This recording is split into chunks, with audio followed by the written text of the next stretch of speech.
Hello friends, कैसे हैं आप। जय माता दी। आप देख रहे हैं हेमा की भक्ति चैनल।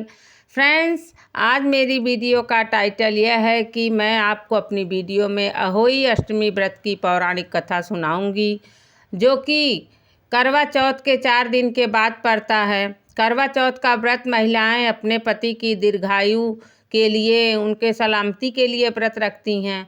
और अहोई का व्रत महिलाएं अपने संतान की सुरक्षा के लिए रखती हैं, उनके सद्बुद्धि प्राप्ति के लिए, स्वस्थ रहें, तो ये सब पाने के लिए व्रत रखती हैं माता अहोई का महिलाएं, जो कि तारों को देखकर और अपना व्रत तोड़ती हैं। तो इसके पौराणिक कथा यह है फ्रेंड्स कि प्राचीन काल में एक साहूकार था, जिसके 7 बेटे और 7 बहुएं थीं। इस साहूकार की एक बेटी भी थी, जो दीपावली में ससुराल से मायके आई थी। दीपावली पर घर को लीपने के लिए 7 बहुएं मिट्टी लाने जंगल में गई, तो ननद भी उनके साथ चली गईं।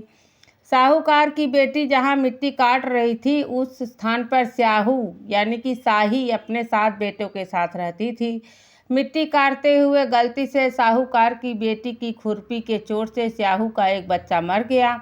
इस पर क्रोधित होकर स्याहू बोली, मैं तुम्हारी कोख बांधूंगी।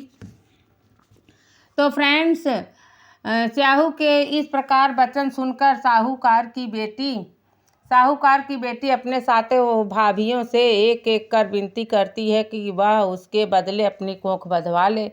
सबसे छोटी भाभी ननद के बदले अपनी कोख बंधवाने के लिए तैयार हो जाती है। इसके बाद छोटी भाभी के जो भी बच्चे होते, वे 7 दिन के बाद मर जाते थे। 7 पुत्रों की इस प्रकार मृत्यु होने के बाद उसने पंडित को बुलवाकर इसका कारण पूछा। पंडित ने सुरही गाय की सेवा करने की सलाह दी। सुरही सेवा से प्रसन्न होती है और उसे स्याहू के पास ले जाती है। रास्ते में थक जाने पर दोनों आराम करने लगते हैं। अचानक साहूकार की छोटी बहू की नज़र एक ओर जाती है। वह देखती है कि एक सांप गरुड़ पंखनी के बच्चे को डसने जा रहा है और वह सांप को मार देती है। इतने में गरुड़ पंखनी वहां आ जाती है और खून बिखरा हुआ देखकर उसे लगता है कि छोटी बहू ने उसके बच्चे को मार दिया है। इस पर वह छोटी बहू को चोंच से मारना शुरू कर देती है। छोटी बहू इस पर कहती है कि उसने तो उसके बच्चे की जान बचाई है। गरुड़ पंखनी इस पर खुश होती है और सुरही सहित उन्हें स्याहू के पास पहुंचा देती है।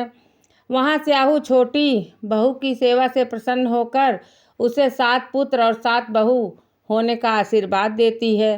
स्याहू के आशीर्वाद से छोटी बहू का घर पुत्र और बधुओं से हरा हो जाता है। तो ये थी अहोई माता की व्रत कथा।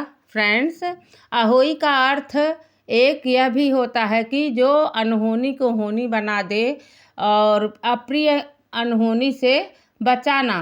तो अहोई माता सब पर कृपा करती हैं। हे अहोई माता, जैसे आपने स्याहू की जैसे बहू की कोख की लाज रखी, वैसे हम सभी माताओं का अपने बच्चों पर आप अपना आशीर्वाद बनाए रखना और माताएं अपने कुशलता के लिए आपका व्रत निर्विघ्न करती रहें। जय अहोई माता की।